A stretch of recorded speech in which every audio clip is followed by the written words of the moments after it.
todos muito bem-vindos para mais uma aula de ciências. Eu sou a professora Carla Aiden. Vamos à leitura do nosso objeto de conhecimento? Aula 41. Objeto de conhecimento. Propagação da luz. Detalhamento. Cores primárias e secundárias. Espectro de luz visível. Reflexão da luz e as cores dos objetos. Captação da luz pelos olhos. Cones e bastonetes. Então, vamos à nossa aula?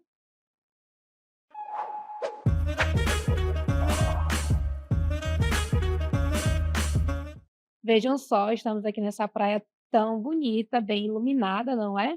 Mas o que chama a atenção é esse arco-íris tão bonito que está, então, aqui na nossa paisagem. E o que é o arco-íris? Bem, o arco-íris é um fenômeno, né, tanto meteorológico quanto óptico. E ele é nele que nós encontramos cores vibrantes que chamam, então, a nossa atenção. Então, a formação do arco-íris, ela depende de 2 fatores principais: a luz do sol e as gotículas de água presentes no ar.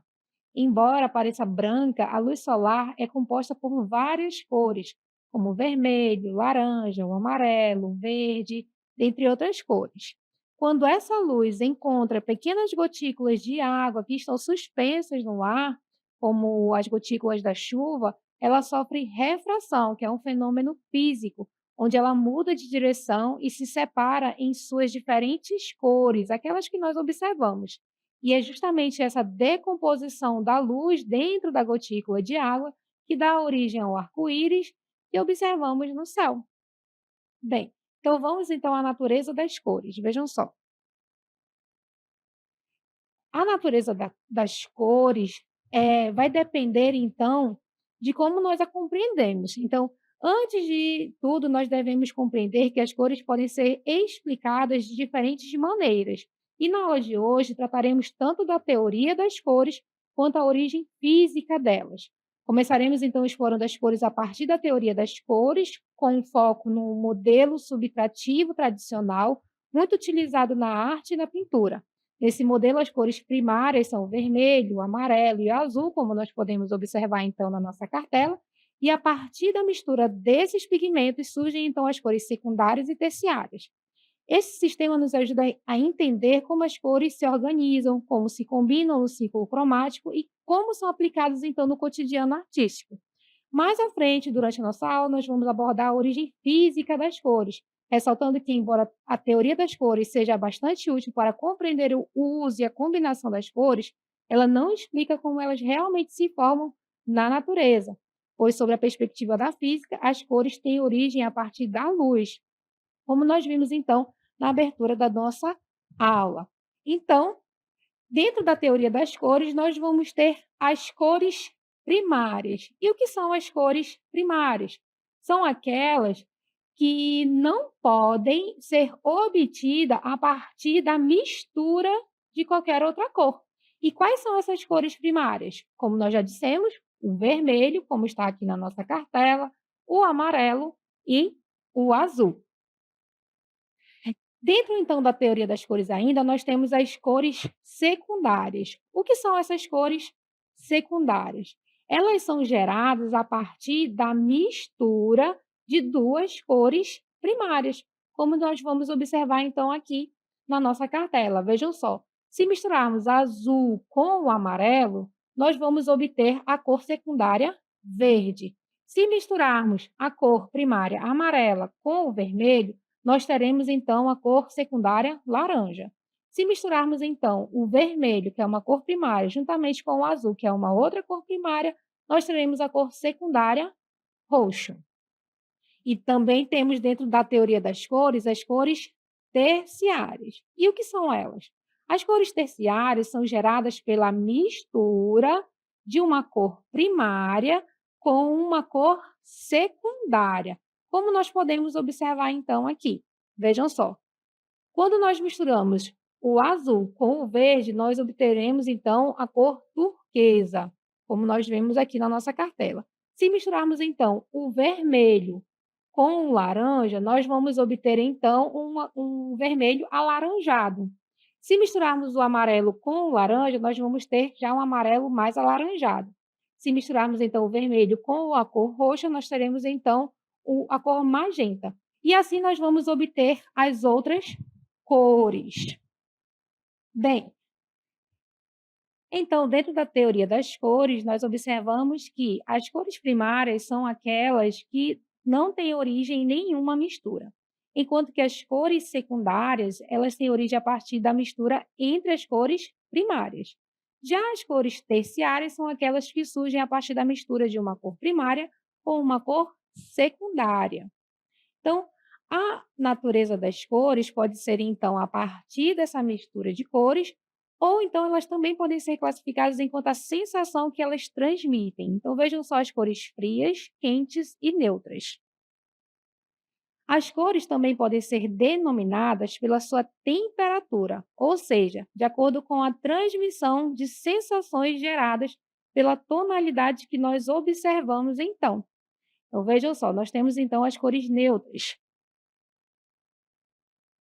As cores neutras são as cores que possuem pouca reflexão da luz, ou seja, quando incide sobre um objeto, ela reflete pouca luz. E esses tons são os tons de cinza e de marrom. As cores neutras transmitem, então, a sensação de estabilidade, equilíbrio, calmaria, sendo ideais para harmonizar diferentes combinações. Por exemplo, nós podemos citar ambientes de trabalho. O uso de cores neutras nas paredes e nos móveis ajuda a criar um espaço tranquilo, organizado, favorecendo então a concentração e reduzindo o estresse. O outro grupo de cores que nós temos são as cores quentes, vejam só, que são cores que podem transmitir uma sensação de calor. Dentre essas cores, nós temos o vermelho, o laranja e o amarelo. As cores quentes, elas transmitem, na verdade, uma energia, uma alegria e uma sensação de proximidade, atraindo a atenção e estimulando a ação. Um exemplo que nós podemos citar é em ambientes comerciais, como lojas ou restaurantes, onde o uso de cores quentes nas paredes ou na decoração, ou seja, nos objetos que estão dentro desses ambientes, vão chamar a atenção dos clientes, criando um ambiente acolhedor e que incentiva, então, a interação entre as pessoas e até a possibilidade de compra, da ação de comprar. E temos também as cores frias, vejam só. As cores frias são as cores que transmitem a sensação de frio, e dentre essas cores nós temos o azul, o verde e o violeta. As cores frias transmitem calma, frescor e sensação de distância, proporcionando tranquilidade e serenidade. E como exemplo, nós podemos citar que essas cores podem ser aplicadas em quartos, na sua casa ou qualquer domicílio, e em consultórios médicos, onde tons de azul ou verde podem ser usados nas paredes e na decoração, para criar um ambiente relaxante, ajudando a reduzir a ansiedade e favorecer o descanso ou a concentração. E seguindo com a nossa aula, vamos agora observar qual é a natureza física das cores, a óptica e as cores dos objetos. A óptica é um ramo da física que estuda a luz, suas propriedades, comportamentos e interações com diferentes materiais, ou seja, com tudo que está à nossa volta. E isso vai incluir também, dentro do estudo da óptica, a formação e a percepção das cores. Portanto, as cores são provenientes da luz, pois cada cor corresponde a um comprimento de onda específico dentro do aspecto visível, ou seja, daquilo que nós percebemos. Como a luz é um fenômeno físico, uma formação de radiação eletromagnética, a percepção das cores ocorre devido à maneira como essa luz interage com os nossos olhos e com os objetos ao nosso redor. E o que é a cor, então? Bem, dentre os vários fenômenos relacionados à luz dentro da óptica, nós podemos citar a refração e a reflexão, sendo como os grandes responsáveis pela percepção dos objetos e das cores. Portanto, a forma como distinguimos as cores, ou seja, como nós as percebemos, depende de como a luz se comporta ao interagir com diferentes materiais. Entre os fenômenos físicos que nos ajudam a compreender a percepção da luz estão a reflexão, que acontece quando a luz bate em uma superfície e volta, e então é percebida por nossos olhos. A refração, quando a luz ela muda de direção ao passar de um meio para o outro, ou seja, quando ela incide sobre o meio, por exemplo, líquido, e depois passa para o meio gasoso. Outro fenômeno óptico que interfere na percepção das cores é a difração e dispersão, quando a luz se espalha ou se separa em cores. E, por fim, nós temos a absorção e transmissão dessa luz, que determina quanto da luz é absorvida ou atravessa um material. Esses processos ópticos, todos eles juntos, nos ajudam a explicar como percebemos as cores e a variedade de tons que vemos no nosso dia a dia ou ao nosso redor.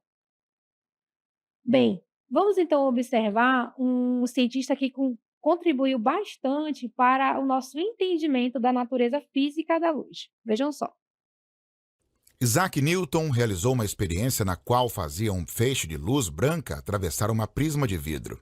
Ao atravessar esse prisma, essa luz era refratada, ou seja, sofria desvios e era decomposta de forma que se podia observar 7 cores: vermelho, laranja, amarelo, verde, azul, anil e violeta. A esse conjunto de cores separadas dá-se o nome de espectro da luz visível, pois ao atravessar um prisma invertido, as cores juntam-se novamente, resultando na luz branca visível.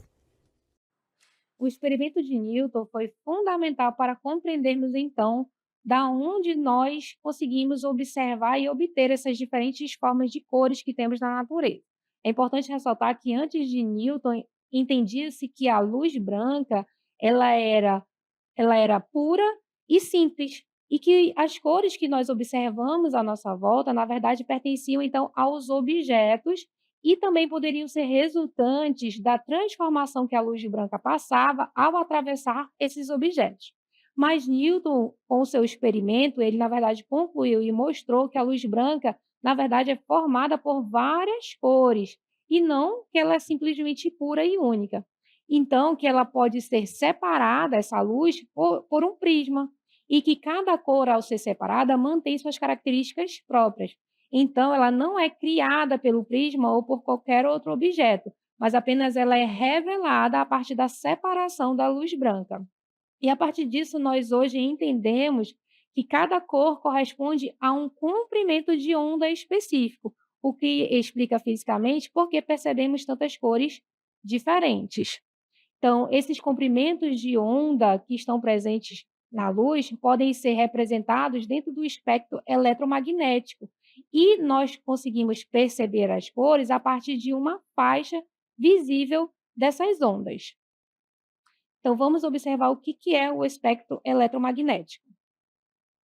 Ele é o conjunto, ele é o conjunto de todas as ondas de luz, perdão, e radiações. E esse conjunto está organizado pelo comprimento dessas ondas. A luz visível, que corresponde àquilo que nós observamos enquanto cores, é apenas uma pequena parte desse espectro. Então, vamos observar então como está organizado o espectro eletromagnético. Vejam só. O espectro eletromagnético corresponde ao conjunto de todas as formas de radiação eletromagnética, representado então na nossa imagem por essas ondas que eu estou aqui marcando para que vocês possam observar. Essas radiações são oscilações dos campos elétrico e magnético, que se propagam pelo espaço, transportando energia sem precisarem de um meio material para se deslocar. E no caso da luz visível, nós observamos essa energia na forma, então, de luz. Então, essas ondas vão desde ondas de grande comprimento e baixa frequência até ondas muito curtas e de alta frequência. No nosso espectro eletromagnético, nós podemos fazer essa divisão, vejam só, que eu vou mostrar para vocês. Do centro para a esquerda, nós observamos então as ondas de grande comprimento e baixa frequência. Já do centro para a direita, nós observamos então aqui as ondas muito curtas e de alta frequência. Dentro desse amplo espectro, existe apenas uma faixa muito pequena que nós conseguimos enxergar, que nós chamamos então de luz visível. Vejam que eu vou mostrar para você essa pequena faixa, vejam como ela é pequena mesmo. Então, dentro de todo o espectro, nós só conseguimos observar, ou seja, os nossos olhos só conseguem captar essa pequena faixa aí que nós chamamos de luz visível. E é essa parte do espectro que nos permite perceber as cores ao nosso redor. Dessa forma, a nossa percepção das cores está diretamente ligada ao comprimento da onda de luz dentro dessa faixa visível. E esse comprimento vai de aproximadamente 750 nanômetros a 380 nanômetros. Compreender então compreender então essa relação nos ajuda a entender fenômenos naturais como o arco-íris, além de diversas aplicações tecnológicas da luz, como em telas de computadores e lâmpadas LED. Então, como nós podemos perceber as diferentes cores? Como a luz branca é uma composição de todas as outras cores, quando iluminamos um objeto com ela e o enxergamos, como por exemplo da cor azul, é porque esse objeto refletiu difusamente a luz da cor azul e absorveu todas as outras cores. Porém, se enxergarmos o objeto como branco, é porque ele reflete todas as cores da luz que incide sobre ele. Por outro lado, se o objeto é visto como preto, é porque ele absorveu todas as cores da luz que o atingiram, refletindo então pouca ou nenhuma delas. Então, na verdade, nós vamos perceber esses objetos dependendo de como a luz interage com o que está à nossa volta. Bem, nós podemos enxergar os objetos de duas formas, vejam só. Algumas chamadas de fontes primárias, como a luz, pois produzem sua própria luz, como o sol, ou uma lâmpada, ou uma vela. Já outras fontes são chamadas de fontes secundárias, pois não produzem luz, mas refletem a luz que recebem de uma fonte primária, como a lua, que não tem luz própria, mas reflete então a luz do sol, como uma parede que pode então refletir a luz de uma lâmpada, ou uma maçã que está disposta no ambiente e vai ser iluminada pela luz solar, e desta forma nós vamos conseguir então perceber a cor desse objeto. Bem, vamos então observar como funciona a percepção de luz pelos nossos olhos. Eu sou a doutora Paula Cerejo, médica oftalmologista. Eu vou falar para vocês um pouquinho sobre o olho, o sistema visual e a formação das imagens. Então, nosso olho, ele é um órgão bem pequenininho, mas bastante complexo. Então, para a gente enxergar a imagem do jeito que a gente vê, a luz ela passa por várias estruturas até chegar na retina e a gente conseguir enxergar o que a gente enxerga. Então, para isso, a gente começa com a córnea, tá? É uma estrutura bem importante. A córnea é a parte transparente que a gente tem no olho, tá? Ela é avascular, ou seja, ela não tem vasos sanguíneos. É bastante sensível ao toque, porque ela tem várias terminações nervosas. E ela é transparente. Depois da córnea, a luz vai passar pela pupila e pela íris. A íris é a parte colorida que a gente tem no nosso olho. Ela controla a pupila, tá? Que é o orifício central da íris. Quando estamos em ambientes muito claros e iluminados, a pupila se contrai. Para quê? Para que passe menos luz para o nosso olho. E em ambientes escuros é ao contrário. A pupila ela se dilata e com isso vai haver maior entrada de luz no olho. Depois que a luz passa pela íris e pela pupila, ela vai chegar no cristalino. Cristalino é a lente natural que temos dentro do olho. É uma lente biconvexa e ela vai formar uma imagem real e invertida do objeto. Depois que ele passa pelo cristalino, vai chegar na retina, que é onde vamos ver a imagem, tá? A retina, ela é um tecido nervoso, né, formado por várias camadas. Dentre elas, nós temos os fotorreceptores, que são os cones e bastonetes. Os bastonetes são relacionados à visão em preto e branco e os cones à visão colorida. Eles trabalham em conjunto para que a gente possa ter essa percepção de claro e escuro e das tonalidades. Depois que passamos pelos cones e bastonetes, eles vão chegar ao nervo óptico. Então, o impulso nervoso, quando chega ao nervo óptico, ele vai até o cérebro. E aí nós podemos ver a imagem. Então, quando chega ao cérebro, né? Aí já temos a inversão da imagem. Lembra que a gente falou que quando a gente chega lá no cristalino, ele forma uma imagem invertida? Então, ao chegar no cérebro, depois de passar pelo quiasma óptico, essa imagem ela vai ficar uma imagem normal para a gente. Outra coisa importante é que para a gente enxergar direito, a gente precisa que a imagem ela chegue na retina. Existem alguns casos em que a imagem não se forma na retina, tá? Que são os chamados erros refracionais ou defeitos na visão. Um olho míope, ele é um olho mais alongado. Com isso, a imagem ela chega antes da retina, o que causa a dificuldade para enxergar para longe. Esse erro é consertado com uma lente que a gente chama divergente ou uma lente côncava. Com isso, a imagem chega na retina e a gente consegue enxergar nitidamente. O olho hipermétrope, ele é um olho menor, tá? Então, a imagem, ela chega após a retina. Com isso, temos dificuldade de observar objetos mais próximos. Também é corrigido com uma lente convergente ou uma lente côncava, que vai fazer com que a imagem vá para a retina e a gente consiga enxergar de forma melhor. Com isso também melhora a acomodação e diminui a fadiga e as dores de cabeça. Espero que vocês tenham gostado e até a próxima. Então, como nós podemos observar, a percepção das cores está numa relação entre os fenômenos físicos e as estruturas biológicas. E nós vamos observar então agora uma curiosidade sobre os bastonetes, que são células que estão ali no fundo da nossa retina, ou seja, no nosso olho. Bem, a falta de vitamina A, que é um nutriente, essa falta de vitamina no organismo prejudica a atuação dos bastonetes, que são essas células responsáveis por essa percepção da luz, juntamente com outras células chamadas de cones. Isso ocorre porque a sensibilização deles ocorre pela regeneração de uma substância chamada de rodopsina. Mas vamos então falar um pouco mais sobre os bastonetes. Os bastonetes são células fotorreceptoras presentes na retina e têm a função de nos permitir enxergar em ambientes com pouca luz. Eles são altamente sensíveis, então, a essa luminosidade do ambiente, o que faz com que atuem de maneira eficiente durante a noite ou em locais escuros ou com pouca iluminação.